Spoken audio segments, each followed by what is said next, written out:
o Clastres? Clastres? Fantástico, fantástico. Pensador excepcional, que morre, né, que morreu num momento que provavelmente ele ia explodir, porque ele começava a ultrapassar todas as teorias antropológicas da troca, da reciprocidade, da dívida infinita. Ele começava a entrar numa linha fantástica de pensamento, né? E ainda assim nós conhecemos a arqueologia da violência, a sociedade contra o Estado, né? Textos lindíssimos, né? Fantásticos, que mostram, né, uma maneira de pensar a vida, mas que evidentemente a subjetividade humana não suporta. Quando Clastres diz, por exemplo, que a guerra no primitivo tem um objetivo. Qual é? Produzir o quê? Liberdade. Né? São coisas que nós humanos não vamos compreender. Nós humanos solicitamos a paz, né? Sem, por exemplo, entender que a paz é uma invenção do Estado. Nós não entendemos o que são os movimentos da história. Você só começa a entender esses movimentos da história se você faz esses investimentos fortes. Ligando Pierre Clastres ao cinema, o Kurosawa, né? Liga Pierre Clastres ao Kurosawa. Kurosawa é muito parecido com Pierre Clastres. Ele entendeu muito bem o problema do campo social, entendeu muito bem o que é o problema da guerra, por exemplo, que é o centro da obra de Pierre Clastres. O Kurosawa diz que ele foi fazer cinema porque ele foi de uma certa maneira espinosista. Ele verificou que no Japão, numa época da história do Japão, houve um encontro terrível. O Estado se encontrou com os camponeses japoneses. E na hora que esse encontro se dá, ele descobre que os japoneses diminuíram 20 centímetros. Não sei se vocês entenderam. O Estado, quando chega, é barra pesadíssima. Diminuíram 20 centímetros. Por quê? Porque houve um mau encontro. É exatamente isso que Spinoza está dizendo. Nós temos que entender a natureza para produzir os encontros que vão fortificar as nossas vidas. O encontro com o Estado levou a isso.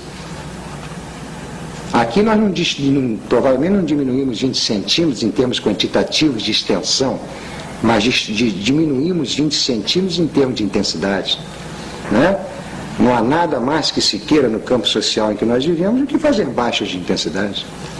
Diminuir a produção da vida, a potência da vida.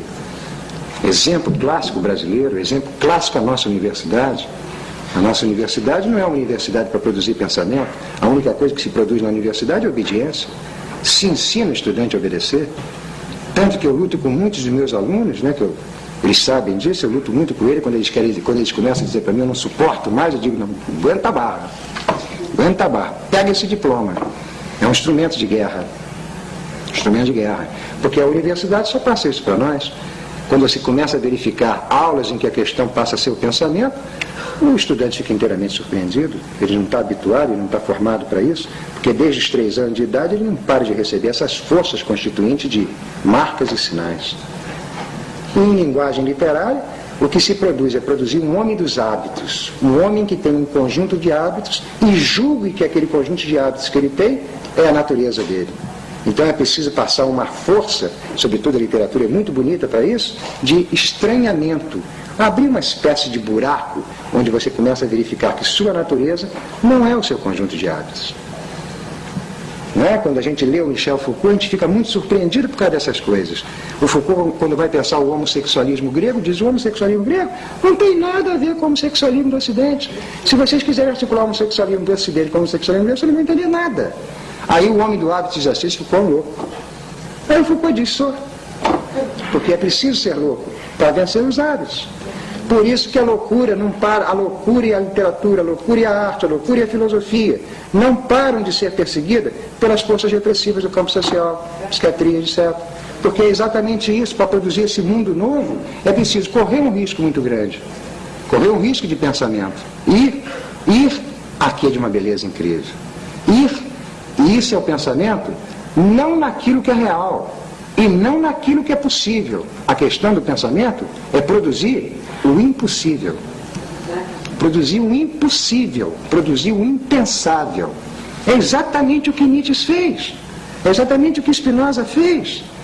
E além de todos os limites que nos foram dados por Kant para o pensamento.